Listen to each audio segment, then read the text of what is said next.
प्रक्रिया क्या कहलाती है? तो बिल्कुल सरल आसान भाषा में है, जब पुष्प के परागकोश के परागकण निकलकर वर्तिकाग्र पर गिरते हैं तो उस क्रिया को हम परागण कहते हैं। पुष्प के परागकोश के परागकण निकलकर वर्तिकाग्र पर गिरते हैं, उस क्रिया को परागण कहते हैं। ये पिछली कक्षा में हम लिखा चुके हैं बोर्ड पे, आप देख लीजिएगा। अब परागण दो प्रकार का होता है, स्वपरागण और परपरागण। स्वपरागण कब होगा?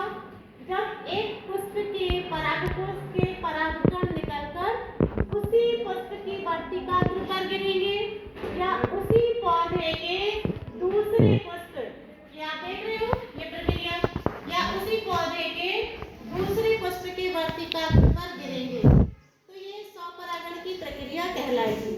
स्वपरागण में पुष्प बदल सकता है या नहीं भी बदल सकता है, पौधा नहीं बदलता। आ रही है समझ में? स्वपरागण की प्रक्रिया में पुष्प बदल सकता है, पौधा नहीं बदलता।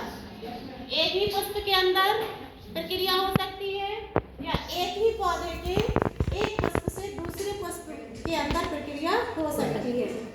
एक बार फिर से रिवीजन करते हैं। एक पुष्प के परागकोश के परागकण निकलकर जब उसी पुष्प की वर्तिकाग्र पर गिरते हैं तो ये स्वपरागण है, और एक पुष्प के परागकोश के परागकण निकलकर उसी पौधे के दूसरे पुष्प के वर्तिकाग्र पर गिरते हैं तो भी यह स्वपरागण की प्रक्रिया है। अब आ जाइए, जब पॉलन ग्रेन निकलते हैं, परागकण निकलते हैं, तो वो केवल वर्तिकाग्र पर नहीं गिरते हैं, क्योंकि हवा है, कीट पतंगे हैं, इनके माध्यम से वो पॉलन ग्रेन परागकण पूरे पौधे पर गिर सकते हैं। साथ ही यहाँ से निकलकर दूसरे पौधे पर भी पहुँच सकते हैं।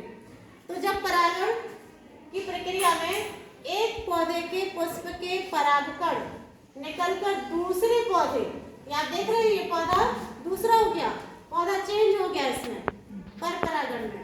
तो एक पुष्प के परागकोश के परागकण निकलकर जब दूसरे पौधे के पुष्प के वर्तिकाग्र पर गिरते हैं तो इस प्रक्रिया को हम क्या कहते हैं? परपरागण। परपरागण की प्रक्रिया में पौधा बदल जाता है, एक पौधे से दूसरे पौधे के पुष्प तक पॉलन ग्रेन या परागकण पहुंचते हैं।